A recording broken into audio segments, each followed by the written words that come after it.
This is episode 15, I think, of the Reading Tolkien podcast. So, a bit of a milestone, I guess, 15 episodes, sort of. And today, we're going to look at the Rings of Power as a concept in Tolkien's fiction. So, sort of divorced from just the Lord of the Rings book itself, we're going to think about what these artifacts do, which is a question that people often have, especially if they only read The Lord of the Rings. And we're going to think about some of the thematic implications in terms of the meaning of the mythology or the fiction with regards to the Rings of Power. And in particular, we'll be looking at the three Elvish rings and what they do. And in order to do that today, we're looking at two texts. Sort of, I guess in a vague sense, we'll be looking at The Lord of the Rings, although we're not going to be referring to that too much. We're actually going to look at Tolkien's letter to Milton Waldman at the beginning of the Silmarillion, and then of the Rings of Power in the Third Age, which is the end of the Silmarillion, or the final part of the Silmarillion. So two texts from that volume. And the reason we're doing that is because these two texts, they discuss, in some sense, the whole mythology, but they go into detail with regards to the rings, especially the three Elvish rings, and what they do and what they're intended for, etc. So, and interestingly enough, they do that in some sense in more depth than the Lord of the Rings book itself, which is much more elusive and about the power of the three rings. Although I think the Lothlorien chapters sort of form a sort of elusive allude to that power in a different sort of way. So that's really the plan for today, and we'll begin in a moment by just going over briefly the nature of those two texts and also sort of how Tolkien develops those ideas. But first of all, how are you, Sridhar, and what are you drinking today? Important. That's the most important question. Yeah, I'm well, thanks. I'm just drinking some table wine from Trader Joe's. It's just some sort of red wine that does what it says on the tin. Trader Joe's, huh? Yeah. We don't have. Yeah, we don't Trader have that here, Joe's. But if I ever get to America, I'll visit. I suppose in Australia, Trader Joe's would be called something like what? Farmer Bruce? Farmer Bruce, yeah, something maybe. Like that. Farmer Bob, probably. Is that fair? No, Farmer Bob, yeah. Yeah, we do have. I'm just thinking of the Monty Python Bruce, the Bruce from the professors from the University of Woolloomooloo. We do have. We do have Jim, Yeah. Jim's mowing, Jim's cleaning, Jim's, et cetera, et cetera. So Jim is, although it's not really a store you can go into, but Jim seems to be the one. Anyway, today I'm drinking. What am I drinking? I got some rum, smoked rum, which was imported from Trinidad, apparently. Smoked rum, apparently. Nice. Stolen. It's called stolen smoked rum. It's quite good. I'm going to have to try that. I assume it's going to be, available there as well. I don't know, but I assume it would be. And it's quite nice. So something a bit different this week. We'll get to hear your host having fun. Yes, I think this is the first time I've had an actual drink doing a podcast, because usually for me the podcast is in the middle of the day, so I tend not to drink so much. But it's sort of afternoon here, so I feel like. And where I am, we've had a snap lockdown for about 5 days, so now everyone's in the house again. Oh, really? Why is that? Well, because the Delta variant, which is this very transmissible, variant or whatever, it's getting bad in Sydney. Only a fraction of the population is vaccinated. I don't know if here it's complicated as to why the vaccination rollout here hasn't worked very well. But part of it is that the major health, I can't remember what they call it, the major, like the pharmaceutical government agency that okays the drugs. Part of that was that they were very uncertain about the AstraZeneca stuff, and they were like, well, we don't recommend this for people under 50. And so for a long time there, most people were just not getting vaccinated because we didn't have enough Pfizer. And now the government sort of said, well, you can go and get vaccinated if you want. So there's just a lot of confusion. The risk from the blood clotting thing seems to be very minor. So I don't know. I think they've it seems like they've just overblown that risk, but people are worried about it, and I think, and it's also kind of difficult to get the vaccine in some respects. It still remains kind of hard to do. So I don't know. Yeah, it's just So long story short, it means that variant seems to be spreading in Sydney, and now people came from there to here, and some removalist or something, and that started spreading in a football match, an AFL, Australian rules football, when there was thousands of people in a stadium. So of course this is a big problem, and so now we're having a snap lockdown, 5 days, and I'm just in the house, and not doing much else. I always knew that Australian rules football was going to ruin the world, and I just didn't know how. Well, but here we are. It's look, it's not my favourite sport. I like American rules football, but if you don't wear any protective gear at all, so it's it's it's not my favourite. But where I am, the States are the biggest kind of sport, so it's very popular here, as opposed to rugby or soccer or something else. But, interesting. Yeah, so a lot of people go to see the games, and they'd opened that back up again, and because we're in the middle of the Premier season or whatever, it just meant that people are now worried that that's going to spread a lot here as well, and so they did what they've been doing, and this is the 5th lockdown I think we've had. It's a short one, but we just really need to get more vaccines and probably more Pfizers, because now people are the well has been sort of well and truly poisoned by government advice, really, that seems to change fairly regularly. So I don't know what you guys did really well, but somehow that worked. Well, not well enough, clearly, because I think it seems like we got to I don't know the numbers here, but we got to about 50, 60%. And it seems to have stalled out because, it seems to be that we've gotten to a point where everyone in America who wants to get a vaccine got a vaccine. The problem here is that not many people want to get a vaccine. I think we're only at about 10%. So, we're well behind. So it's different problems, I wish we could maybe, meld the world together, that we can have the sort of the capitalistic efficiency of America with the common sense of everywhere else in the world. Well, yep. So I don't know what Britain did. They've been doing really well as well. So I'm not sure why the government here didn't look to them, because we've been manufacturing the AstraZeneca one, but there's plenty of it. But it's just that people are sort of put off getting it because they think they're all going to die of blood clots, which is it's just very unlikely. Now that we know that ridiculous what that situation is, it's unlikely. Even if you have that issue, and the symptoms, you're not going to die of it. So anyway, and people don't seem to realize that that having even the first shot will sort of will immunize you to some extent from the worst effects of the virus, even if you get it after one shot. So people don't understand the sort of a sliding scale of risk. That they're like, well, if I get one shot, it won't do anything, so I'll just wait. And it's like, well, no, it will still do something, right? But anyway, whatever. I think if we've learned anything over the last year, is that humans do not know how to do risk calculus very well. So I'm still trying to organize that for myself. But it's difficult. Yeah. I'll report back to you about how it goes here with the variants and everything, because we don't really know how it's going to go, between the vaccine and the variants, and yet, I just have made the decision that I'm going to try to, as much as I can, to live my life like normal, like pre-COVID, or post-COVID. Because at a certain point, you just have to, because everything is open right now by legally, at least where I live. So if you want to, you can sort of pretend like this thing doesn't exist.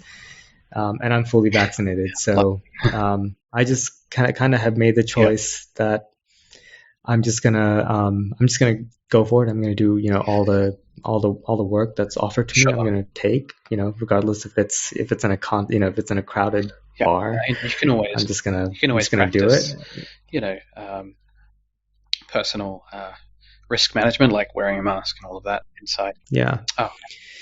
So I'm just gonna live my life, I mean, and it's more or less what we're doing. if it comes out, it's in, just we now have this 5 Yeah. days. So, I mean, before that, everything's open. Obviously, they're going to football games, stuff like that. But Yeah. it shouldn't be too disruptive, hopefully. But we'll see.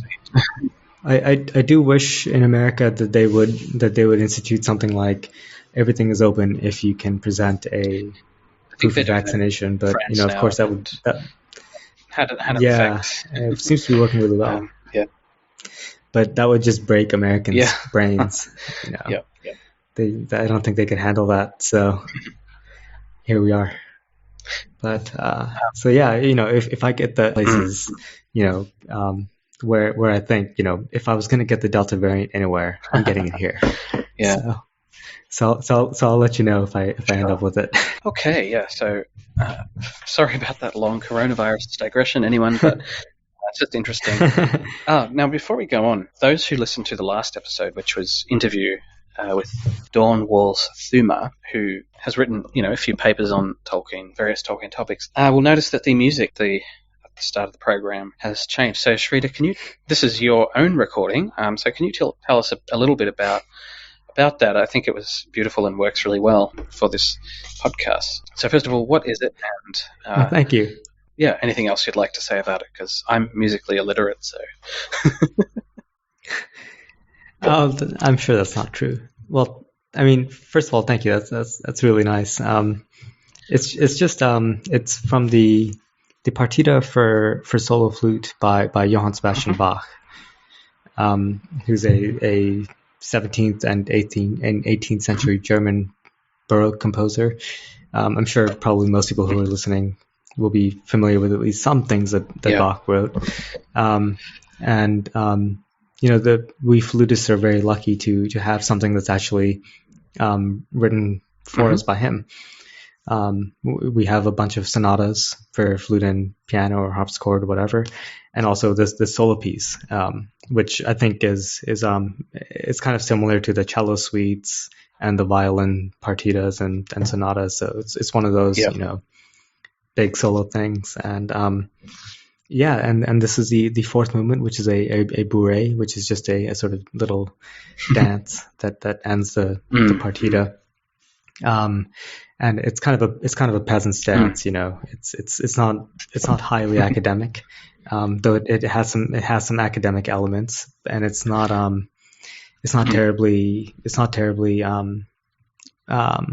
sort of courtly. It's not very high class. It's very like the motion is very downward. It's like when I play it, I kind of imagine someone sort of digging a grave or something, like very, there's a rhythm to it, but it's downwards and it's sort of going into the earth. And I don't know, I really like it. And it's a dance, but it's kind of a stately dance. It's a bit slower. I like to think that reflects our our vision for this podcast, which is, stately and not too academic, but I don't know if it's very peasant-like, but yeah. At the very least, it's it's a bit morbid. It's a bit downward looking. Yeah. It's it's not that it's just completely lachrymose, but there is if there's any kind of levity, it's a sort of downward levity. I think that describes my personality really well. So that's probably. Exactly. Downward levity. Yeah, I feel the same way. I really liked it, and I think it, it's a lovely sort of slow and about to say mournful, but not really mournful, like you say, introduction to the podcast. So hopefully that we'll keep using that going forward, and we'll see how that goes down. But well, thank you for sending me that. It's good. No, of course. And apart from that, in terms of housekeeping, there's not much else. There's still very little news about the Amazon show, although of course there is the news about this anime. Now, we haven't talked about this. Have you heard about this anime, Rohirrim anime that they're doing? No. Okay. No, I missed all right. This is a real-time thing, people. So, well, first of all, while I'm looking this up so I can send it to you, do you like anime in general? I don't dislike it, but I don't spend a lot of my life involved with it. I don't know if this counts as anime, but I remember spending a lot of my youth watching the cartoon show Jackie Chan Adventures. I know people who probably like anime will say this is not anime, but I love that show. Yeah. Okay. I've not seen that, so I don't know. But now I'm just going to paste this because I should have. I forgot to actually tell you about this before, but so in short, how do I paste there? There we go. In short, it's been reported that there's apparently going to be an anime produced by Warner Brothers, which will be dealing with another sort of trying to send it, but is this anything like the wasn't there a little animated series created of the Lord of the Rings and the Hobbit? Yeah, there was in the 70s, I think. That was like the first one, but there we go. Hopefully you can access that. But there you go. I see a link here. This is going to be dealing with an episode of history that will be familiar to Lord of the Rings fans, looking at Helm Hammerhand, so called, this sort of legendary, semi-legendary king, about 250 years before the Lord of the Rings takes place, and it'll be an anime, and it'll be directed by... Oh, I see that. Oh, sorry, yeah. Yeah, no, that's right. Please. I was just going to say it'll be directed by Kenji Kamiyama, who apparently is quite a well-known anime director. So, I'm interested to see how it goes. Yeah. I was going to say, if he directed Ghost in the Shell, I like Ghost in the Shell. Yeah. So, I guess I don't know what anime is exactly, but if that's anime, then I like it. So, interestingly, it's going to be... I'm willing to be... a cinema release. So there's no sense that this will be released, at least initially, on some sort of HBO Max or anything like that. Apparently they're going to put it in cinemas, so it's going to be interesting to see how that goes. We do have some recent animated films which have done quite well, like Spider-Man to the Spider-Verse, which the author mentions in the article we're looking at, which is on Hollywood Insider. So, it's possible that this could do quite well, but we'll see, I guess. So I just thought I'd mention that because that's sort of out of left field, and, no one was expecting or even, actively wishing for this. So not that means this won't be interesting. So it's nice to see something like this happen. I think this is great news. I remember saying in one of our episodes, I have no idea which one, but I remember saying that if the Lord of the Rings is going to not just survive but thrive, it's going to have to be something like Sherlock Holmes, where it's just sort of taken up by everyone and everything in so many different forms, and not all of them are going to be good. But the fact that it's just this thing that's in the sort of consciousness. Because the thing that will be the death of the... I firmly believe that the thing that would have been the death of the Lord of the Rings would be for the sort of two ways that the public engage with it is one that hardcore Tolkien fans read and study everything in his oeuvre, and then the public just sort of has the movies from the 2000s, and from that everything like the sort of modern conception of fantasy stems from it, and that's just where we are. I think that would have been really bad for Lord of the Rings. I think the way out of there is not necessarily for a great series to be made or anything like that, but the way out of there is just sheer quantity. You want to flood the Lord of the Rings sort of field of content with just a ton of people making a ton of different kinds of crazy things, and if even one of them is good, then I think that will be the sort of savior of the Lord of the Rings. It's kind of like Sherlock, like I said, it's like Sherlock Holmes. I agree. I think the notion that the Jackson films should stand as a kind of canonical representation of the books is unfortunately something I see a lot. People seem unwilling to give that up, but I think there's a lot of space for further adaptation. And obviously, there's stories in the appendices, let alone other places, which I think perhaps lend themselves to anime treatment. I like this story. And of course, some of them lend themselves also to live action and other kinds of treatment as well. But which are, of course, we're going to see with the second age material being developed by Amazon right now. So hopefully we'll have news about that sometime soon in the next few months. That would be nice. Notwithstanding that, this is some interesting news. So I guess that'll be. There's no sense like will it come out next year or 2 years or 3 years away. But yeah, the next few years I think at least it'll be out. So that'll be interesting. And I imagine if it's successful, they will perhaps look at other stories in the appendices, as I said, to develop. So that'll be interesting to see how it performs. Yeah. All right, so I guess we can move on to our actual topic for today. So sorry for those listeners who who want to get to that. But so as I mentioned, we're looking at the Rings of Power as a general concept, and in particular through the lens of these two documents. So Milton Walden's letter at the beginning of the Silmarillion and of the Rings of Power in the Third Age at the end of the same volume, of course, the end of the Silmarillion. Of course, the rings first appear, at least in terms of publication, in The Hobbit, really, because we have the magic ring. But in The Lord of the Rings, and during the process of writing that, Tolkien develops the idea sort of around not only the One Ring, of course, but also all the others, which we get in the famous little sort of 9 rings for mortal men, etc., that little poem at the beginning of the book, and which is sort of referenced throughout. So, which I believe Tolkien calls, I think he somewhere calls it a leitmotif for the Lord of the Rings, which I think is a very interesting term to use, because that's a Wagnerian term to use. It's a musical term, and I wish I had marked where he calls it that, but the fact that he references that poem as a sort of almost a musical element. I think says a lot about his conception about just the sort of structure of the whole work.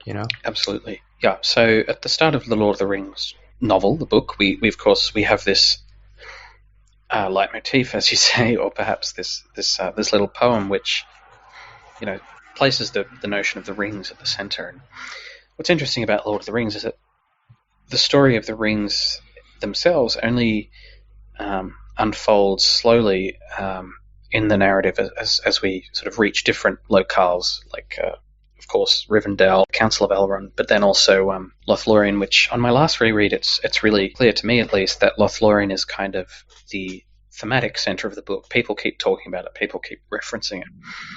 So there's something important about that locale and then what the rings are doing there. So we'll get back to that. But of course, befitting its status as a kind of novel, it's not the same sort of document as, for example, this letter, which sort of outlines Tolkien's whole sort of mythological project as he saw it in 1951, or of the Rings of Power, which dates from a similar period, I think the 50s as well, which sort of outlines the Lord of the Rings story from the very sort of high perspective of a historical chronicler, perhaps, talking about the events of the Lord of the Rings from a much later vantage.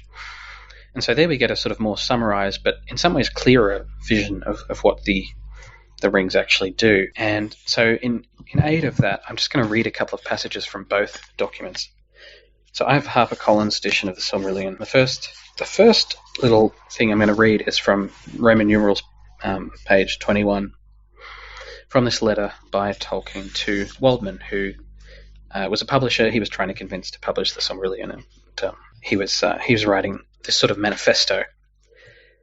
And in a moment, we'll also talk about issues of how this letter in particular, but also others of Tolkien's letter, sort of shape our view of the Lord of the Rings and the mythology and our response thereto. So, first of all, I'm going to read this part, and then I'll read the part from the Rings of Power, and then we'll discuss. So again, page 21, Roman numerals of the HarperCollins edition. So in the first quote, we see a sort of second fall, or at least error of the elves. There was nothing wrong, essentially, in their lingering against counsel. Note here, that is, during the Second Age, after the events of the First Age, lingering in Middle-earth, still sadly within the mortal lands of their old heroic deeds. But they wanted to have their cake without eating it. They wanted the peace and bliss and perfect memory of the West, that is, Valinor, the sort of the Undying Lands, and yet to remain on the ordinary earth, where their prestige as the highest people above wild elves, dwarves, and men was greater than at the bottom of the hierarchy of Valinor. I want to come back to this. This is a very interesting, somewhat Machiavellian point that he makes. They thus became obsessed with fading, the mode in which the changes of time was perceived by them. They became sad, and their art, shall we say, antiquarian, and their efforts all really a kind of embalming, even though they retained the old motive of their kind, the adornment of earth and the healing of its hurts.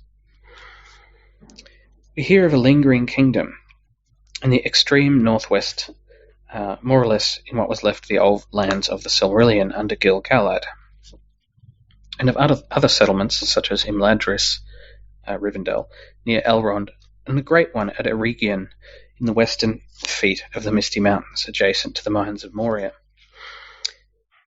There arose friendship between usually hostile folk for the first and only time, and smithcraft reached its highest development. But many of the elves listened to Sauron. He was still fair in those early times, and the motive of those elves seemed to go partly together, the healing of the desolate lands. And then I'm going to skip a bit, and then down the page, Roman numerals 22, he goes on to say, the chief power of all the rings alike was the prevention or slowing of decay, change viewed as a regrettable thing. The prevention of what is desired or loved. The preservation of what is desired or loved, or its semblance. This is more or less an elvish motive. So I'm going to stop there with that little reading, and then I'm just going to read a little bit of the Rings of Power, page 345 in my edition. So he's talking about, 344, he's talking about the making of the rings. It was in Eregion that the counsels of Sauron were most gladly received, for in that land the Noldor desired ever to increase the skill and subtlety of their works. Moreover, they were not at peace in their hearts, since they had refused to return to the West, so we have that theme again. And they desired both to stay in Middle-earth, which indeed they loved, and yet to enjoy the bliss of those that had departed. Therefore they hearkened to Sauron, and they learned of him many things, for his knowledge was great. In those days the smiths of Ost-in-Edhil surpassed all that they had contrived before, and they took thought and made rings of power. But Sauron guided their labours, and he was aware of all that they did, for his desire was to set a bond upon the elves and bring them under his vigilance. So I'll stop there, and of course there's more where that comes from. So we see, well, let's talk, I guess, first about the motives of the elves. So we have this context after, of course, the First Age, where there's been these ruinous wars, for those who've read the Silmarillion, and so some of the elves remain in Middle-earth, but things are devastated and sort of remain devastated. So what do we see here in terms of motivations for the elves? Well, it seems to me that there are sort of two motivations. There's the desire to sort of obstruct the sort of passage of time and the reality of decay, but also apparently this sort of more selfish desire to remain on the top of the hierarchy, which is interesting and which is less alluded to in the Lord of the Rings itself. So I don't know if you have any immediate thoughts about that, Sridhar. Both interesting, somewhat contrasting passages. Yeah, it seems to me that Tolkien really is attuned to the nature of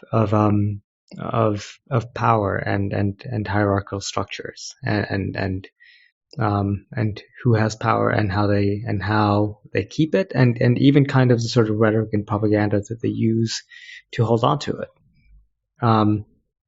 That's maybe a very uncharacteristically sort of non-textual reading of it, but I tend to sort of stick within the text. But when I'm reading these passages, I can't help but put in my mind that this is that I can't sort of take out of my head the sort of It almost seems like it's a kind of propaganda that's inherent in the Rings of Power.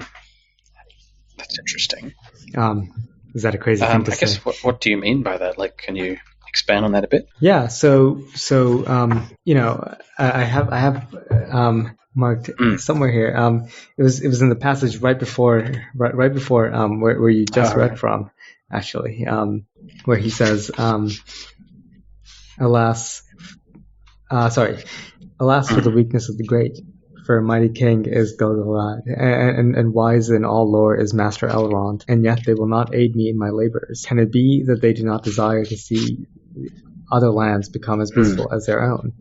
But wherefore should Middle-earth remain forever desolate and dark, whereas the elves could not make it as fair as Erisea, may even as Valinor?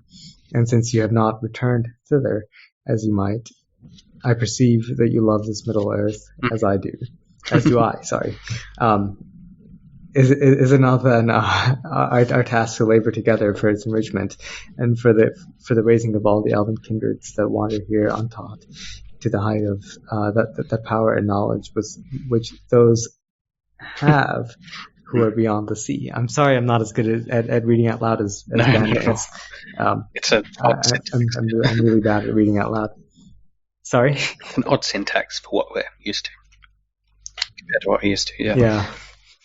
And that's Anatar talking. Yeah, I've been really bad at reading out loud since I was in school. Even I remember, horrific scenes of trying to read, like John Steinbeck out loud in English class, and I can't even do that. I have no problem speaking, but reading out loud, I have no problem speaking, and I have no problem reading, but reading out loud for some reason just breaks my brain.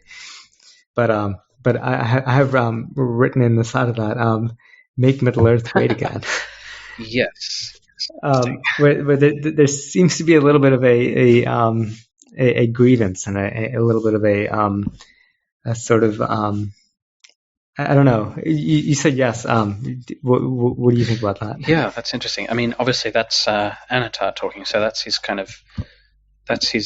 pitch, as it were, to the elves, to sort of create these rings. These particular, in general, actually, the rings in general. So from the start, they're really motivated then by this desire to heal the world, but also, as Tolkien suggests in the letter, perhaps by a desire to maintain their suzerainty and sort of high position in Middle-earth, where, in comparison to Valinor, they would be sort of the lowest rung, because you've got the gods essentially living there as well. So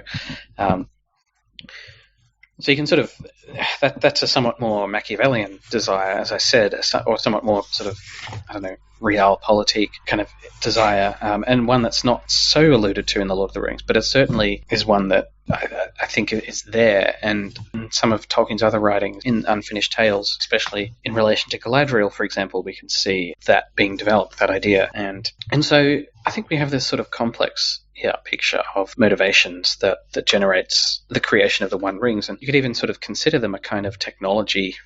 Obviously, we don't, being a fantasy novel like this, we don't have any sense of like how they work in a mechanical sense, but they are a kind of technology of preservation, as I think about it. And again, in the Lord of the Rings book itself, that's sort of not as deeply developed an idea, because we're sort of only tangentially aware of the effects of that power in, for example, Lothlorien, which I want to bring up a bit. But in a more general sense, it seems like those are at least comprehensible motives, right?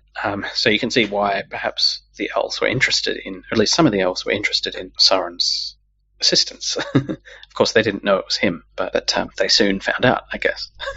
Yeah. I think it's interesting how it seems like it seems like my like before reading these. My understanding was that Tolkien was kind of all in on the preservation thing. That was the good thing. I see. that he was advocating for.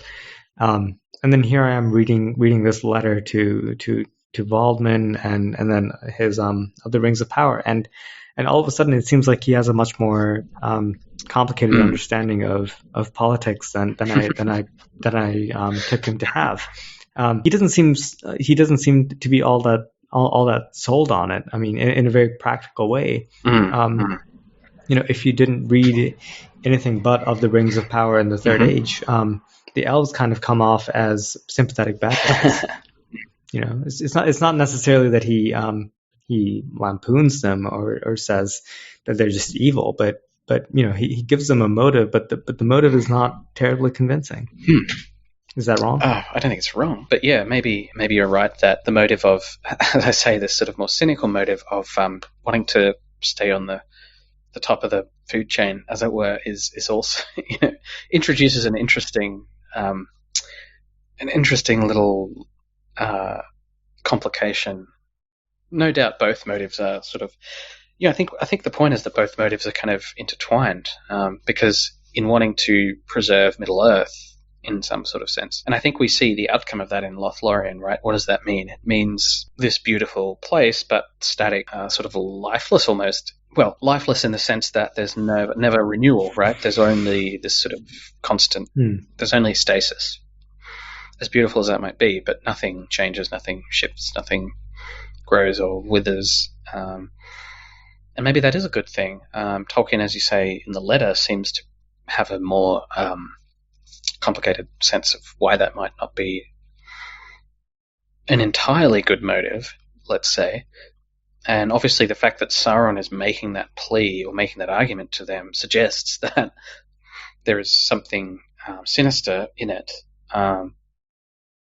And, a side note, this is a theme I hope is explored, obviously, in detail in the show coming up, because I think it's very interesting. And, of course, in the Lord of the Rings book itself, the gimmick is that the One Ring is in some sense attached to the three elven rings, and therefore, when it is destroyed, the elven realms will also... there's the wine. No, sorry. I didn't realize that would pick up on it's the, great. on the I'm mic. gonna get some more rum myself. Yeah. The gimmick is, or the problem is that the elven realms that are sort of maintained in their sort of blissful stasis by these rings will no longer be thusly maintained because the power of the three rings is wedded in some sense to the power of the one. And this is, of course, the whole moral challenge for Galadriel when she sees the One Ring, because if she claims it, she can not only save Lothlorien, but also sort of turn the whole world into this place. Of course, she eventually resists that temptation, but you can see the seeds of that developing here as she, of course, she apparently resists Anatar, this embodiment of Sauron at this time. But she comes at least to take one of the rings and then use it.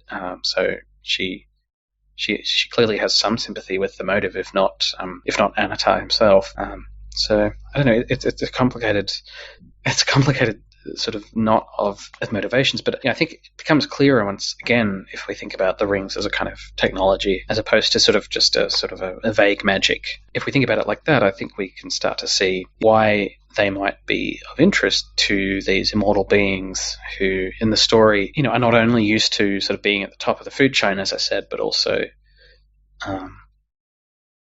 sort of live in this world that is otherwise decaying around them, sort of constant, decaying and then growing again in this sort of constant cycle. And there may be some interest in arresting that. So I find that part of the story kind of interesting and thought-provoking because I think it has a lot to say about, in a sort of indirect sense, I suppose, about our own experience of time and decay and loss and things like that. But we can get into that. Yeah. I guess it must just be my own biases, but I feel very much pro-decay. I feel very much like whenever anyone says anything about sort of cultural or civilizational decay, I kind of think we're on the right path here. So I was kind of getting the same vibe when I was reading. I may have like completely misinterpreted these texts because I was reading those with that huge bias that I have. But to me, decay is a sign that decay to me is a sign of upward mobility for people who were previously not upwardly mobile. So that's so maybe you're in favor of that's maybe too much of a. You're in favor of what do they call it? Capitalism and what do they call it? Oh God, what's the phrase? Neoliberalism. That's something. Well, yeah, like creative destruction. That's what I'm trying to think of. You're in favor of creative destruction. Oh yeah. On the whole, I would say I am. Yeah, though I have yeah, exactly. That's right. Me. But if it means that more working people can get houses and medicine and move up in the world. Welcome to it seems the US politics edition of Reading Tolkien. Yeah, right. I know. But no, I mean, you bring up an interesting question. Meanwhile, you're living in an advanced country where people actually, As I said, we don't have the vaccines under control, so we haven't done everything. I don't know what's going on there, but yeah, that's true. Yeah, no, but no, I mean, it's valuable to think about the more broader question of I mean, on the one hand, there's Tolkien's own view of this, which perhaps if we're going to read that letter, at least from 1951, is that there's a sort of in some sense, as he calls it, it's a fall, right? This desire to hold back change and to sort of create this static, changeless, timeless realm in which things sort of just maintain themselves in a sort of magical or technological way. One could even make the claim, I think, that the whole sustainability movement, which sort of comes out of environmentalism, is exactly that kind of motive. It's to arrest development, it's to arrest change, it's to sort of maintain a kind of stasis in the perhaps mistaken idea that nature itself functions in a kind of static way without human intervention, that without human intervention it sort of just has a kind of static ontology, if you like. I think that's sort of wrong in that way, and of course, funnily enough, Tolkien is known for being an environmentalist, or at least having some sort of environmental tendencies, but I think it's interesting to think about his depiction of different environments, and that's not always sort of just, the environment without human intervention is sort of this placid and good thing. And in fact, it's often the other way around. The Shire is only home-like and pretty and sort of livable because it's been tamed by, these fairly benign creatures, the hobbits, of course, but it's still nonetheless a managed landscape, as is, of course, Lothlorien. Yeah. Lothlorien is Garden, which is managed by this magic or technology of the rings, and something that's not given a sort of environment that doesn't have that, if you like, that human or that humanoid management, if you want to think about it like that, is like something like Fangorn or the Old Forest. And often so nature in its own, in its own realm, if you like, is often depicted by Tolkien as a kind of, a much less friendly place in some sense. And he even gives, obviously, sentience to some of his natural environments, like the Old Forest. And that's we see that there's a kind of hostile will there. So it's not always the case that, nature is simply the static place. Indeed, that's what motivates the Old in the first place. They want to sort of do something to it that seems unnatural.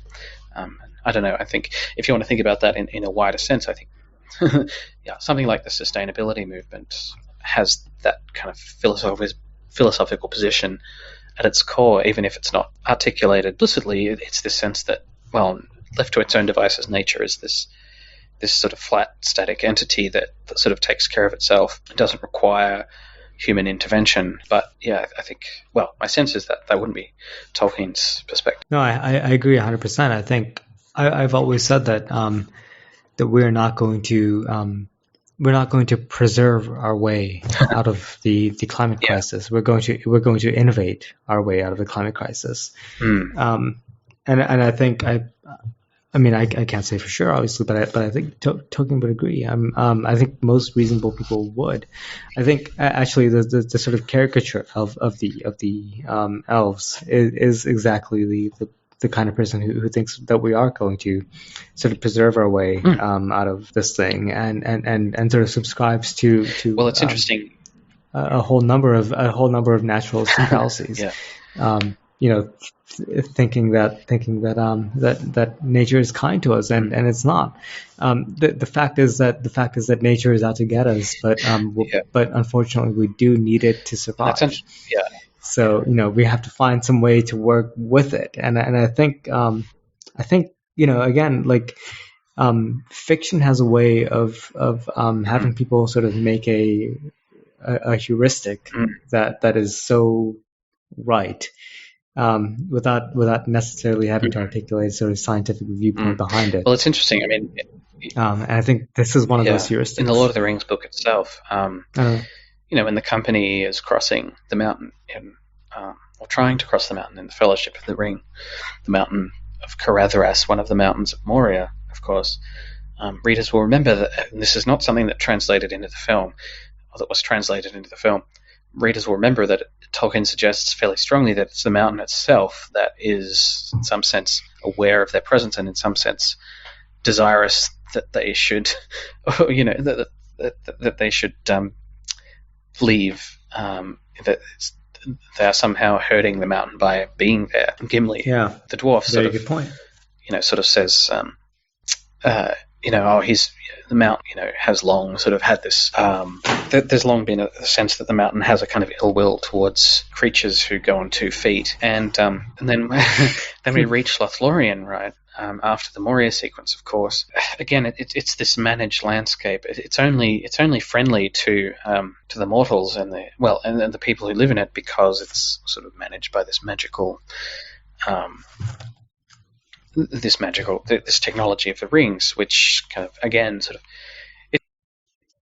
in a sense, I guess it's agriculture. It's all of those sorts of technologies taken to an extreme perfection in the art form. It's interesting that people often, read the Lord of the Rings and they often ask, oh, where do the elves get food? Because they're like, oh, they don't seem to farm or anything. And I think that's deliberate on Tolkien's part. Thinking about the economy of Lothlorien, for example, I think misses the point. The point is that the technology of the ring sort of, and again, the mechanics of this are not spelled out, nor should they be, but there's some sense in which it is that power from whence, all the bounty flows, right? So presumably there are gardens, horticulture or something, but it's elevated to sort of art form by this magic or this technology. And, the question is whether or not that is, as it were, sustainable, whether or not that is, whether or not that kind of, that technology or that magic is actually in accordance with sort of how the world is. And, so I don't know where I'm going with that, but I think, there's so much sort of symbolic meaning in the rings and sort of what they are doing there, especially in Lothlorien as we see it in the Lord of the Rings, that invites these questions about our own relationship with the environment. And it's interesting, again, I was just thinking as you were talking before, if you listen to some of the commentaries on the extended editions of the Lord of the Rings films, and they come to thinking about, or when they come to talking about the elves and, designing Rivendell and Lothlorien, and sidebar, I think that's actually something they didn't get right in the Fellowship of the Ring. I think they misunderstood Lothlorien. But they talk about, the elves are... Why is that? Well, I'll get back to that. Sorry. They often talk about the elves as these... they're in tune with nature and they just sort of live with nature. Again, I think that misunderstands it. They're just as domineering over nature as, say, Sauron is, but obviously in a more benign way, but it's still a sort of controlling technology, or as Tolkien might call it, machine. It's obviously, it doesn't produce ash heaps and slag and death and destruction necessarily, but it's also a technology of control. So I just wanted to mention that. But to Lothlorien in the movies, I don't know, I think there's a sort of art design failure in that. Well, not so much an art design failure. I think that there's perhaps a failure in the cumulative effect of like the lighting and the art design and the mood, and it's this very, they tried to create this ethereal place, but I don't think it's ethereal. I think it's just, as I said, in the book, one imagines this sort of very yellow, very golden sort of place. In the movies, they sort of turn it into a dim. I don't know. Almost one could imagine sort of being there, sort of in a, I don't know, in a much more frightening place than really it's depicted in the books. It needs to be inviting. There should be something of the sort of I don't know, the summer of childhood about it. but I feel like in the films they missed that. I don't think they quite understood it. But anyway, sorry, long rant. But yeah. Yeah. No, that's fair enough. Yeah. We're drinking rum. Yeah. Well, I want to think about, and we've been talking about this a little bit already, or I've been monologuing about it, so sorry about that. In a wider theoretical sense, again, what do the rings present or suggest about the efficacy of technology? And I've mentioned a few times this idea of taking the rings as technology, and I think one of the people to talk about this in depth, or at least to suggest it as an idea, is scholar Gergely Nagy, who, of course, I have interviewed on this podcast, so go back and listen to that.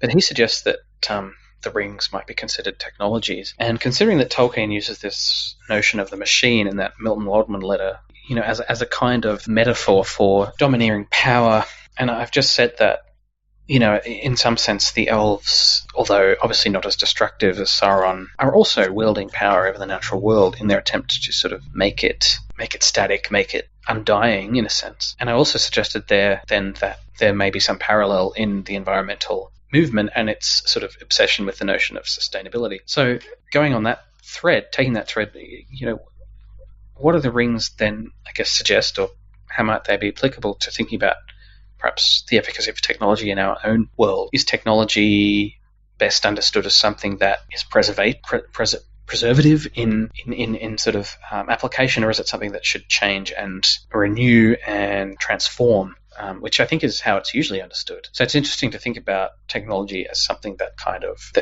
of maintains the status quo, if you like, or at least builds a new status quo. But I don't know. Yeah, I'll let you say something before I go on.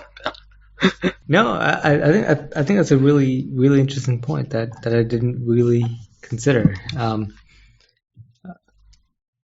So as I was reading this, I was thinking of the passage in the Bible that talks about the tree of knowledge, both good and evil, right? Of course, that's that must be very much often talked about in this sense, but it comes from the same place. It's not multiple trees of knowledge, both good and evil. It is the same tree of knowledge, and that knowledge is both good and evil. And I kind of think that's how technology is, and that's clearly how Tolkien is envisioning this technology. And yeah, I think it's an innovative riff on the sort of role of technology in myth, to have technology be a preservative thing. Sorry, my phone died in there. No, it's all good. I didn't realize it. No, it's all good. Yeah. Yeah, I was just saying. I think it's quite an innovative step for him to I think to take the role of technology as something that is a preservative power. That it goes to a sort of literary defense of his work, that he makes more in the Waldman letter, right? He sort of defends his work more on a literary basis, and I think for example, he says something like I can't find it right away, but he says something like he wanted to write a kind of myth and legend, and the Arthurian ones were not good enough because they had a sort of explicitly Christian event. And he doesn't want to do that, which I found extremely interesting. To read that was eye opening because that to me shuts down everyone who wants to sort of obsessively relate him to the Catholic myth. I'll just read that bit because it's on page Roman numerals 11 in my book. But he says, of course, there was and is all the Arthurian world, but powerful as it is imperfectly naturalized, associated with the soil of Britain, but not with English. It does not replace what I felt to be missing. For one thing, its fairy is too lavish, too fantastical, incoherent and repetitive. For another, and more important thing, it is involved in and explicitly contains the Christian religion. Yeah, I mean, I think what a lot of people would say to that as well, he's talking about explicit, his work is more sort of symbolic, it takes on symbolic meaning from a Christian perspective. Yeah, I don't know. That can be argued ad nauseum, I guess, but certainly that's there's something in that. But yeah, I guess it could be, but to me that sounds like he's trying to do something more literary. Whether it has Catholic elements or not, it might. But to the extent that it does, it has things in common with Catholicism. He's not explicitly trying to sort of retell the Catholic story via his own story, which I think a lot of people try to say that he is. I agree. It's different. So maybe it does have things in common with Catholicism, but Catholicism has a lot of things in common with a lot of different myths. Yes. Sure. So that's not a lot to say. It's not a lot that it has going for it. So I think that was fairly eye opening, and to have it in his own words, to basically make a case for the Lord of the Rings as not allegory but literature. Yeah. I thought is really nice to have in print, and I'm surprised that I didn't read it before I did this podcast, but that's exactly what he does. He says, he essentially says this isn't allegory or Christian metaphor or anything. It's essentially just literature. I forget why I brought that up in the first point, but I swear it had a connection to what you said earlier, but I don't remember. Well, I guess the whole the sort of interesting take on technology that is sort of that was it. So I don't know if what you were thinking there, but I mean, for Christian in Genesis at least, there's the idea that people just have dominion over the world or over nature, and at the beginning of the Silmarillion, I think in the chapter of Beginning of Days, there's something similar is kind of said, but I think in the sort of working out of the mythology, especially again in the Lord of the Rings, I think it's a more nuanced kind of perspective than that. It's not simply the case that to sort of have dominion over nature is automatically good or automatically without difficulty or without morally dubious connotations or aspects, which we see in Lord of the Rings itself, obviously a big theme in that book,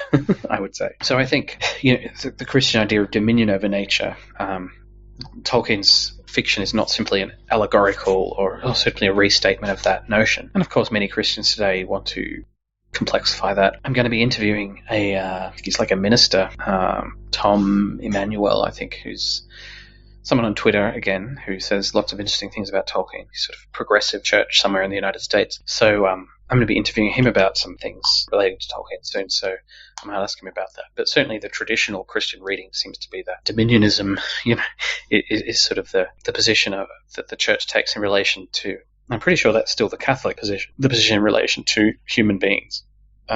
and nature. But I think it's interesting that Tolkien, at least especially in The Lord of the Rings, complexifies that a lot, precisely in part through the avenue of the Rings of Power, which, as I said, nothing if not sort of technology that somehow or other exercise kind of dominion over nature. So there's, and again, that's treated as a kind of dubious use of power, I guess. So this may be where you want to go next, but let me start this off with a question. So it's revealed. Again, I'm not a scholar, so I don't know if it's revealed anywhere else. But as far as I know, it's revealed only in the in that thing, the of the Rings of Power in the Third Age, that Gandalf is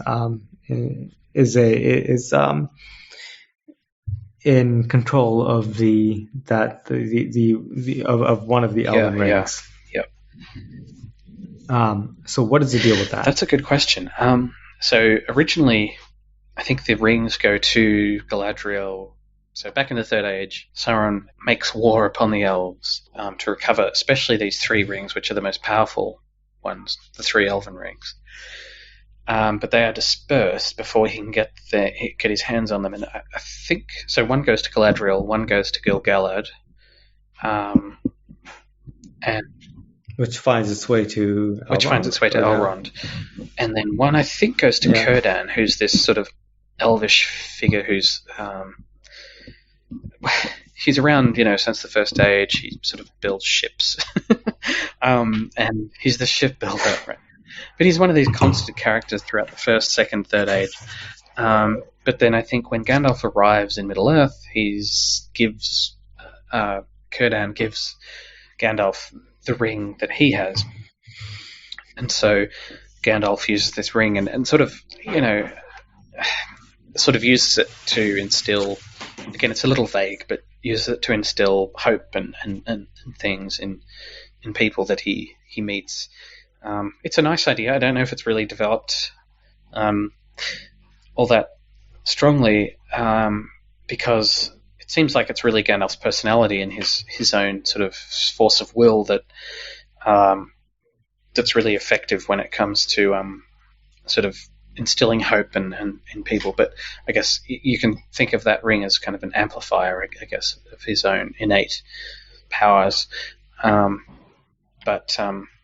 think for the purpose of the story, what's interesting about the rings, or the most interesting rings, are of course those kept by Elrond and Galadriel, which sort of, as we've been talking about, enhance their respective realms in some ways and sort of maintain them against the forces of decay. So the ring that Gandalf eventually has is, again, he's the keeper of it, so it's sort of a bit ambiguous though as to how he actually uses it. Yeah. Do you have any sense of when he has it? That's a good question. I think when he arrived in Middle-earth in about the year 1000 of the Third Age, Círdan gives it to him. So he's had it for like 2,000 years at this point. At the point of the Lord of the Rings, yeah. I wonder if he's got it like. So, or he's got it adjusted during that time, He had to go to Jules. Yeah. He's got a major. Yeah, maybe. Yeah.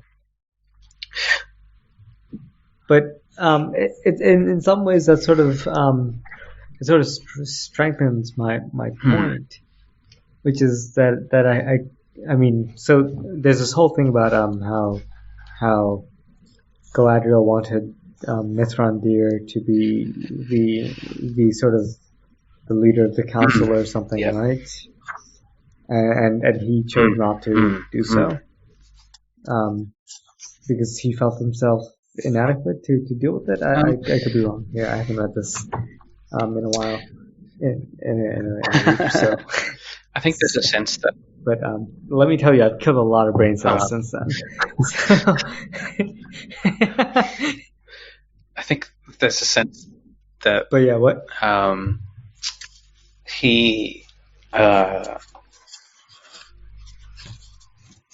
that he wants to maintain his sort of, that would distract him from what he sees as his mission, which is sort of giving hope to the sort of people like the hobbits, the giving hope and counsel to people like the hobbits and the Rohirrim. And, he travels, he doesn't sort of stay in one place, right? He's sort of an itinerant wizard. So the sense is that, were he to stay in one place, he would sort of lose perhaps perspective, he would lose that connection that he has. And, he sees, perhaps the big, the defining feature of Gandalf is that he sees the hope of the world in the hobbits, in the peoples of Middle Earth who are usually overlooked. I think that's his. And so his mission is not to necessarily run the council, which is, by definition, basically like the cabinet. It's like, he's declining the presidency in favor of, being the sort of community organizer, if you like. It's like if Barack Obama had remained a community organizer instead of becoming the president. Yeah. Well, he says, I love this. Many are the strange chances of the world, said Mithrandir, and help oft shall come from the hands of the weak, and the wise falter. I think that's very Gandalf. Yep. Yeah. No, I think it's instructive how his possible sort of role as a leader of the Council of the Wise gets hands over to Saruman and blah blah blah.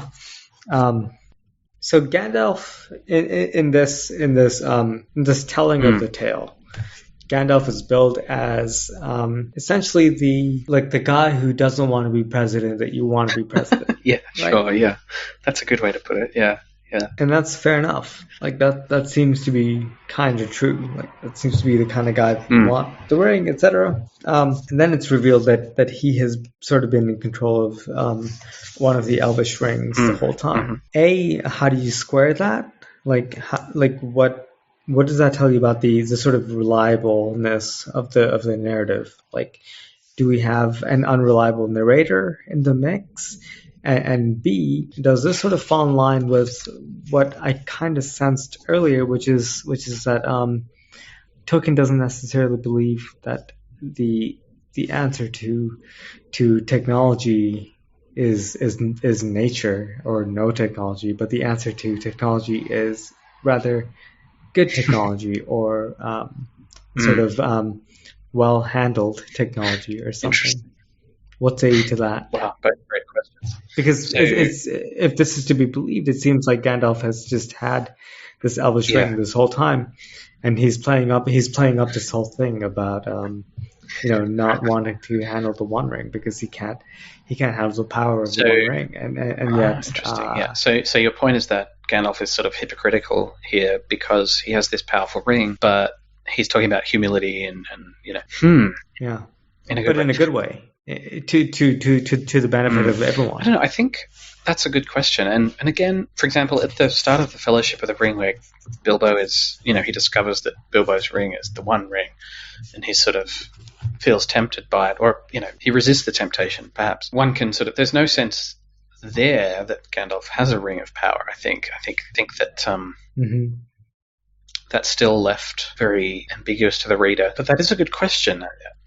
I think it goes back to the power of the three elven rings, which, of course, are not in domination of other people necessarily, but they are in coercion of sort of the landscape or nature, if you want to think about it like that, more abstractly. So it is a good question. I'm not really sure what Gandalf's ring is designed or sort of achieves, and if, as I said before, the ring is sort of amplifies Gandalf's own personality or his own efforts to give hope and stuff to people.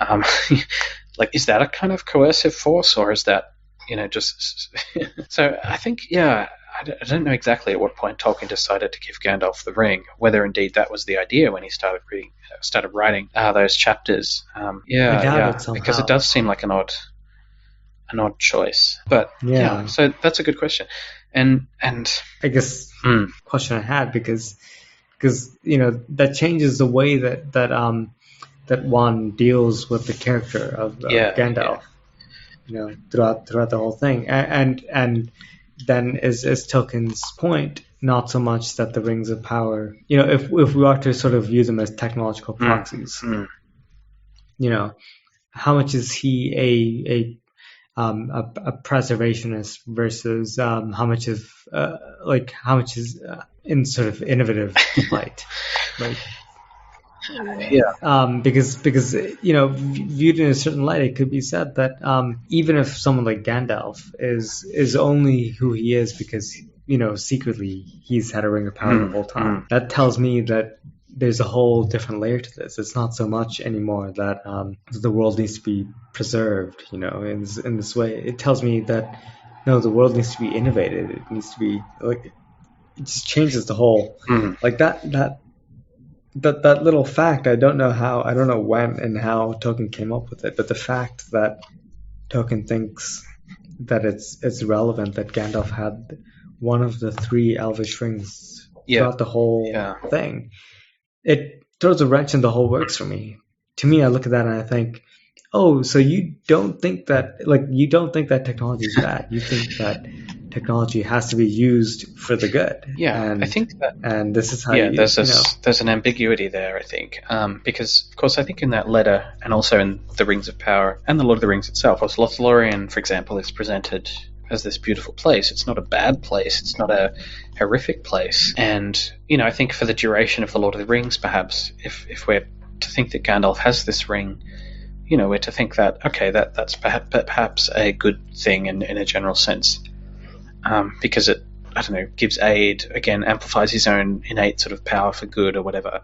But that, again, when the One Ring is destroyed, that power dissipates. Of course, Gandalf goes across the sea. And that's in some sense also a good thing, that he, there's not this being in Middle-earth who sort of, strides around with this ring of power, and it's only relevant in this, perhaps, the dire situation at the end of the Third Age, when he's confronting Sauron, but thereafter it's sort of its uses are no longer required, and so perhaps something like that is Tolkien would say something like that. But I agree, it is sort of the use of that ring is in the Lord of the Rings itself. I think at the end we find out that Gandalf had a ring. I think in the chapter when they sail over the sea, but it's only at the very end, and of course we find out that Galadriel and Elrond have their rings in the first book, I think, or at least in the Fellowship of the Ring. So, the use of, or Gandalf's use of the ring, the power of the ring is ambiguous. But I think certainly the fact that he sort of leaves Middle-earth, taking the ring with him, of course, after that task is completed, perhaps suggests that the power, the power is dissipated anyway by the destruction of the One Ring, but it suggests perhaps that Tolkien's view might be that Gandalf was benevolent and good, but only necessary for the moment, the historical moment that he sort of came to address, which is sort of one of sort of existential seriousness, and that thereafter it's up to Aragorn and his sort of more mundane, elevated if mundane, human mortal regime to deal with, as opposed to the sort of the immortals like Gandalf and their magic rings. Yeah. I don't know. Does that go to something of what you're talking? No, that makes sense. Yeah, and I think that speaks to a much more complicated understanding of Tolkien than a lot of people are sort of hip to. Yeah, I think that's really complicated of him. That's really there's multiple layers there in the way that you analyze politics, and it doesn't at all jive with the kind of people that I see sort of generally on sort of Tolkien internet, where they analyze whatever based on some sort of loose World War II or Catholic analogy. Yeah, but this kind of thing really suggests that he really thought about the world in a really complicated way, and that this and he says even in the Waldman letter that he doesn't intend this to just be an analogy, right? Because there are plenty of analogies. He says that somewhere, right? Yeah, I mean he has a famous sort of distaste for some forms of allegory. Yeah, I think what you said before about it being literature is true. I think we need to just get away from analyzing this as a kind of restatement of the Catholic Catechism. It's clearly not that. That's not what it's doing. That's not what it is. There are many influences. There are multiple influences, not least, of course, his own personality, which is complex in its own sense. His own learning. It's multifaceted. It's its own thing. It stands, it's idiosyncratic. And I think increasingly my feeling is as time goes on, people are starting to see Tolkien as a very idiosyncratic writer, like someone like William Blake, right? Someone who's complicated and has produced a kind of very, in some senses, obtuse, mythological cycle. And of course, Blake perhaps has never been as popular as Tolkien. I mean, Tolkien's not exactly analogous to Blake, but I think there are some similarities there. My impression is not that Blake ever produced a popular work that was consumed by the majority of the population. It was always kind of perhaps although I don't know, he's popular enough, I suppose. But for sure, I think something like that comparison is more useful than Tolkien and I don't know some other modern fantasy writer who you might want to think about. And I've said a few times that I think that the modern fantasy genre, takes certain aspects of Tolkien, but is its own thing, and Tolkien sort of remains idiosyncratic, like Blake, to some extent, perhaps like all the Romantics, I guess. Well, I think certainly. Yes, all of which is to say, I agree that it's not good enough to simply read Tolkien as a restatement of Catholic theology or anything else. I mean, I think when it comes to Tolkien's obsession with the fall, this happens in the Volman letter. Yeah. He devotes several pages to falls of various kinds, and he says, in the cosmology there is a fall of angels, we should say, but quite different in form, of course, to that of Christian myth. So he really separates himself. He goes on to say there cannot be any story without a fall. All stories are ultimately about the fall, at least not for human minds as we know them and have them. So I kind of think that you see him here, actually, like throughout the Waldman letter, you see him grappling with what Harold Bloom calls the anxiety of influence. I don't know if you're familiar with that concept, but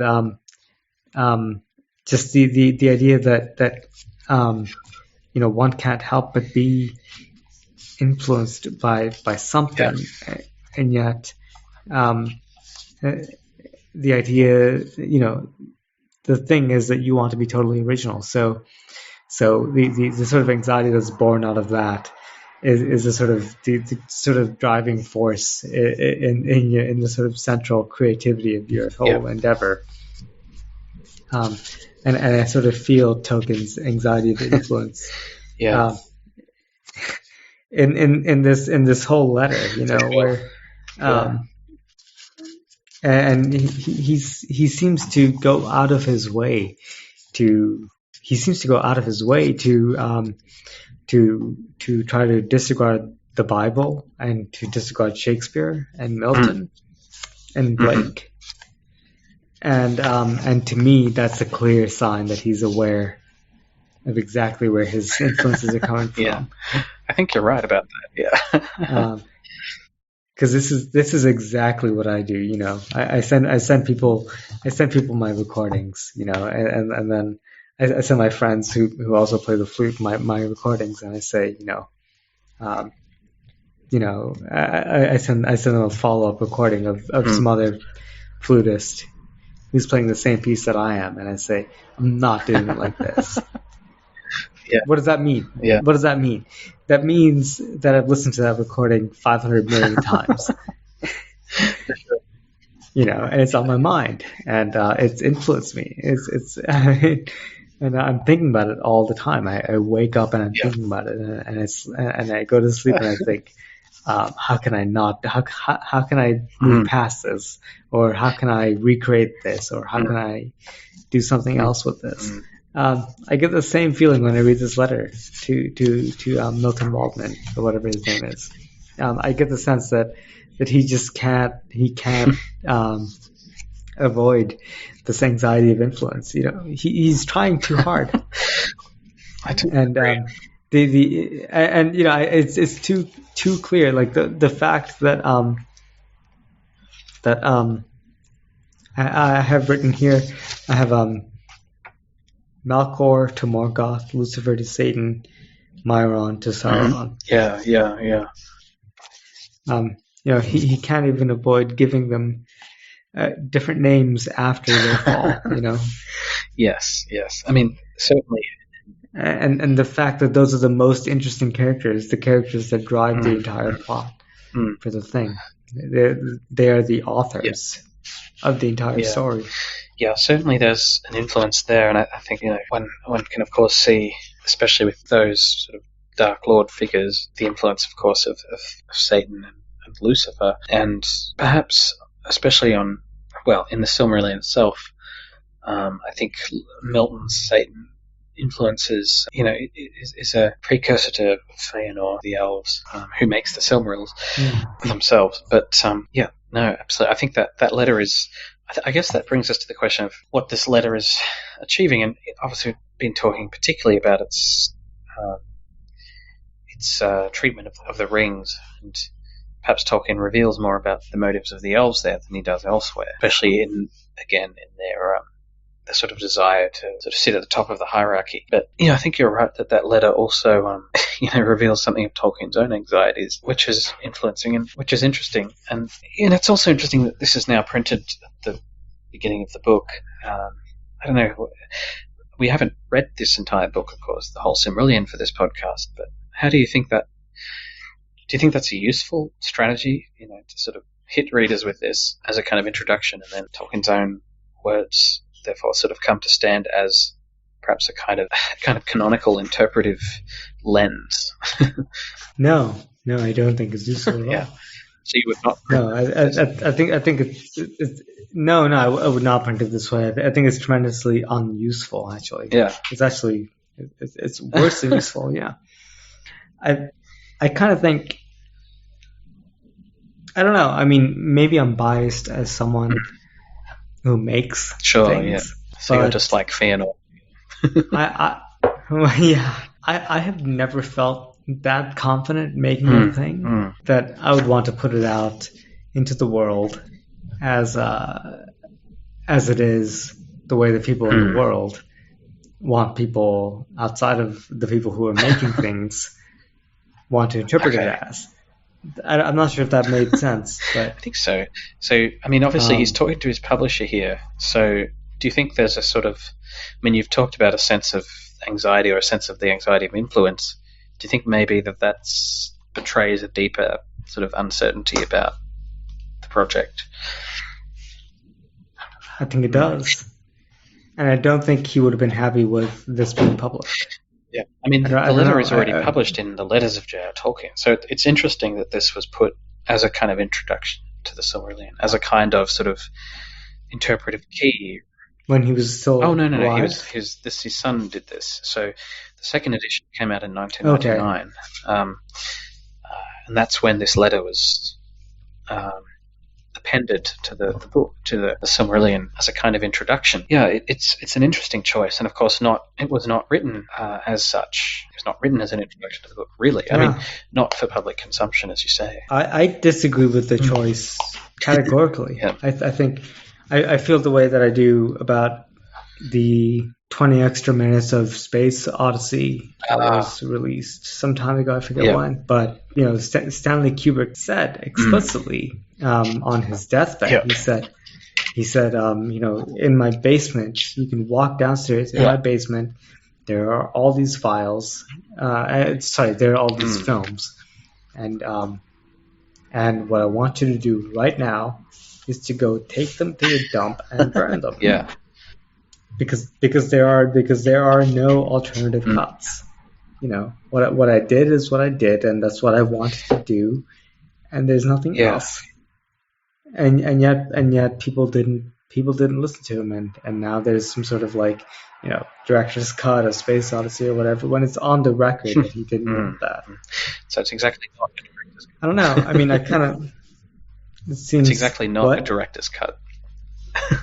That's the opposite. Yeah, exactly. It's sort of like a someone who knew the director wanted a cut. Right. Okay. Yeah. Yeah. And I kind of get the feeling that a lot of what we see about the Lord of the Rings is kind of like that. It's because I mean he cops to the impossibility of the project. Sorry. He cops to the impossibility of the project at the beginning. True. He says it's absurd. Of the letter. And yet, when you read finalized editions of it, they're of him pretending like finality exists, where in fact the opposite is true, where finality does not exist, and he knows I guess maybe, and he's just sort of his son. Of course, his son edited this into existence. And if you read some of the, I think in general, it's something like, put it this way, had Tolkien finished the Silmarillion around the same time that he published Lord of the Rings, this is what we would have gotten. But had he lived longer and finished the Silmarillion, this is not what we would have gotten. So it's a Silmarillion that Christopher Tolkien has edited together. It's the most congruent with the Lord of the Rings, but it's not necessarily. Now, does that mean that it sort of lacks authority, or I don't think there's any one. I don't think there's really a canon in Tolkien. I don't think that makes any sense. But I think certainly sort of ascriptions of sort of finality, as you say, are sort of by Tolkien or otherwise are kind of incoherent given the manuscript tradition, if you like, that we actually have, which is unfinished, which is incomplete. And not only is it unfinished, but it's kind of like pointlessly so. It's not like Schubert's Ninth, which is unfinished, but you can sort of hear the themes and be like, oh yeah, this is where this is how he probably would have finished it. Like you can kind of finish Schubert's Ninth in a way that I don't think you can finish. I think Tolkien was he was embarking on a quest that I don't think was easily finished. Absolutely. Right? I don't think he could really very easily look at his unfinished text and say, yeah, I think I got it. I think I can finish this one. Yeah, perhaps it follows a form or anything like that.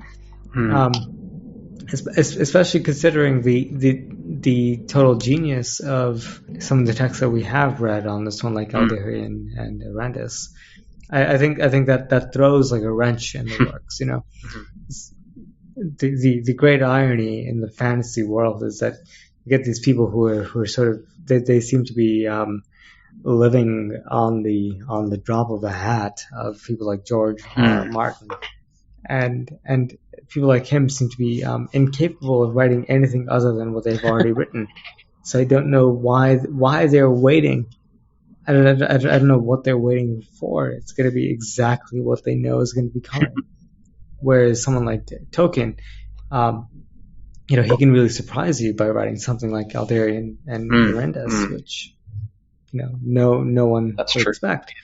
That is So, if he were still alive today, I would read something like that and say, no, I really do truly want to know what he writes next, because whatever he writes next is going to be better than whatever I can think of next, which I can't say is true of George R. Martin.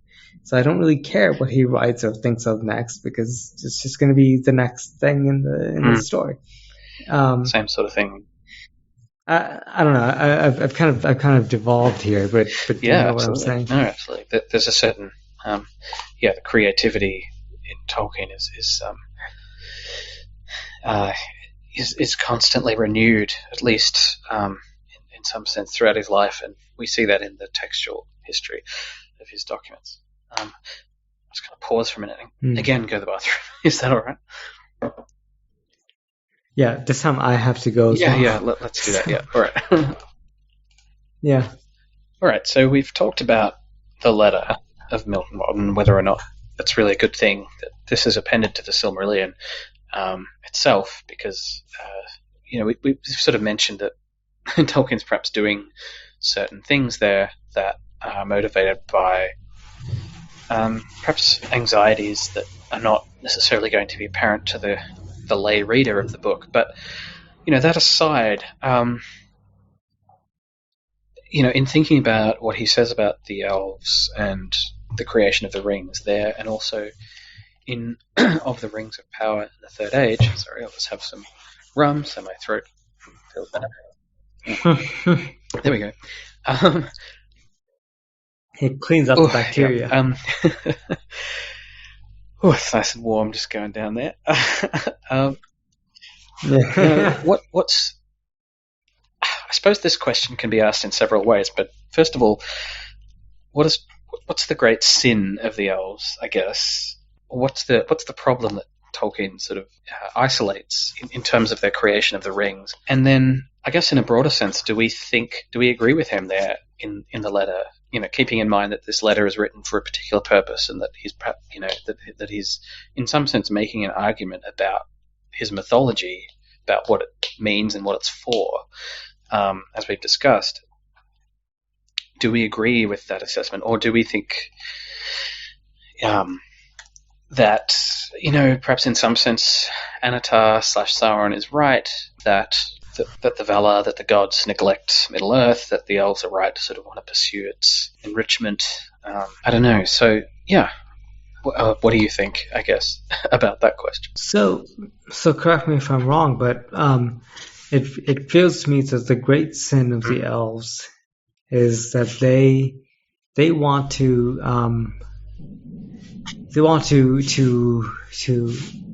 own the world in the same breath that they preserve it, and they sort of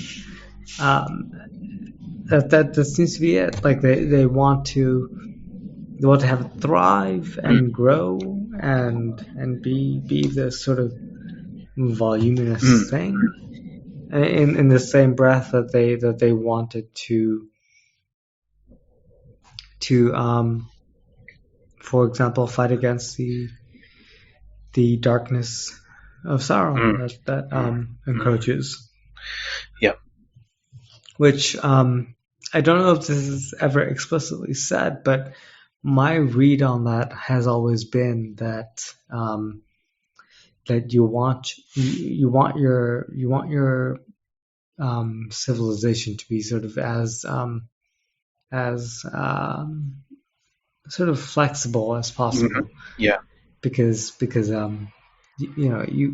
want it to be able to react to things like Sauron. Yeah. But in any case, I get the feeling that they are not, like, they are good guys who have no sense of what being good actually entails on a day-to-day basis. Yeah. The elves are kind of your I don't necessarily want to say that they're like, woke people. That's not nice. But there's a sense in which they're kind of like, oh, you're talking about a thing and you're right, but you just totally missed the mark on what is actually happening here. I don't know. What do you think about that? Yeah, I think there's something to that. I mean, yeah, I think you're right that, as Tolkien says in that letter, they want their cake, and how does he put it? They want to have their cake and eat it, or They want to have their cake. What does he say? He says they want to. Yeah, I got it here. I got it right here. Yeah, I don't have it. That's right. Hang on. I read it before. Aha. But they wanted to have the cake without eating it. Yes, that's right. They wanted the peace and bliss and perfect memory of the West, and yet to remain on the ordinary Yes, that's right. Yes. Where prestige as the highest people above all that. Yeah. So it seems like there's a contradiction there. One can't one can't at once sort of have bliss, as Tolkien says. In other words, live in this sort of static realm of sort of the undead or the undying, but also live in the world of change and decay, and as we've talked about. So it seems like, and as we've said, the rings are kind of means of achieving that, at least for some time. But it seems like entropy is, the second law of thermodynamics, must have its way eventually, right? So you can't avoid it, which is essentially the major theme of the Lord of the Rings, by the way. So I think that the elves, and I think Tolkien makes a good case in that letter, whatever else he might be doing there, that the elves are sort of ultimately mistaken in their pursuit of that goal for that very reason. And the question is, are we also sort of mistaken? Because it feels like modern culture is sort of split between those who would want to sort of go the elvish route, as it were, and those who would want to go sort of the route of, I don't know if there's anyone who really represents that in the book, but perhaps Feanor, I don't know, although he's a somewhat different case. As you sort of said before, the sort of creative destruction, which maybe that's the only way to sort of actually live in the world, because nature is such that there's no sort of endpoint at which you can sort of just live in sort of harmony with nature, right? That there's sort of constant. There's always going to be some sort of necessity for renewal, regardless of how. Yeah, I don't know what you think of that. I think one runs into problems of both nature and artifice. Yeah. Like at every turn, and I don't know. I think at some point the only move one could make is the move where one says, "Screw it! I'm gonna go full. I'm gonna go. I don't care what anyone says. I'm just gonna do my thing."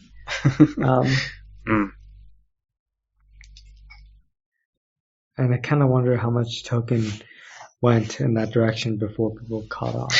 Yeah, it's an interesting question. Because I don't think it was here at this point. I think it was later. I think it was. Where do you think the point was that Tolkien felt like he could no longer write a regular Lord of the Rings bit? Like, where do you think he felt the pressure of his own image? I don't know. I think perhaps after he wrote The Lord of the Rings and sort of embarked on this quest to make everything, to sort of philosophize about the whole thing, I think maybe that undid his creativity a little bit. Yeah. Sort of in that sense, maybe he's making a ring of power for himself, seeking to control and sort of coordinate everything. And in that sense, should we care about stuff that came before it?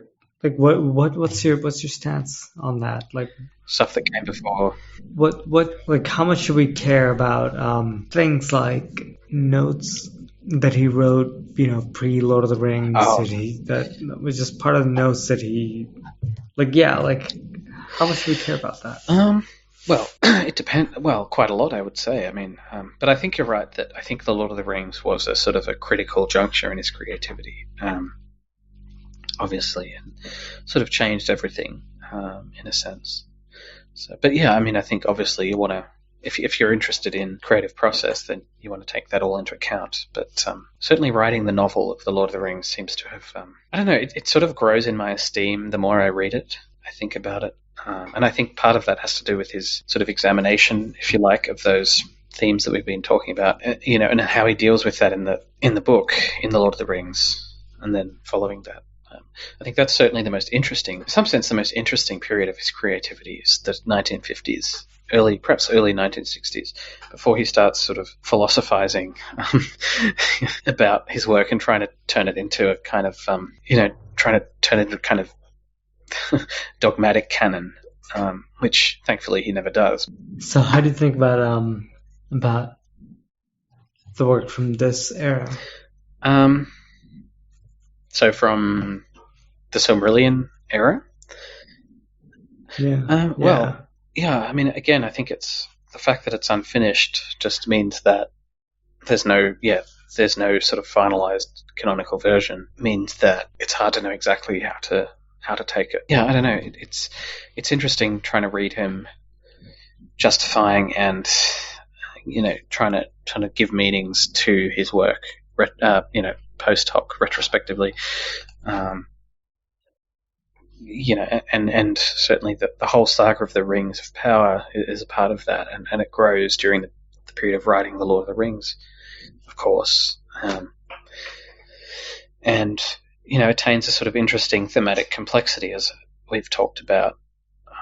I think in some of these texts, especially the Lord of the Rings itself, but also the Rings of some of the other texts that he wrote post Lord of the Rings in the later 50s. But I don't know. It's a hard one. It's a meaning, and all those issues are difficult. Yeah, I think we just gotta say no one has the answer. Yeah. Anyway, should we? I suppose that's what you get when you both are. That's good. It's a discursive, thing. We'll call it that. All right. Well, thanks everyone for tuning in. I will be relaunching a Patreon soon, so I know that we've got a sort of small cadre of listeners at the moment. That so when that relaunched, I will let everyone know. If possible, if you can, it'd be great if you could support us on Patreon when that relaunches. So keep that in mind. Otherwise, hopefully we'll have a few interviews soon coming up. And next time, I'm not sure what we're going to talk about yet, but something. It'll be something. And I like this sort of idea of looking at, as I said, sort of couple of pieces, in these volumes in the Silmarillion or Unfinished Tales or something, and then discussing that. So we might go with something like that. Thanks everyone, and all the best.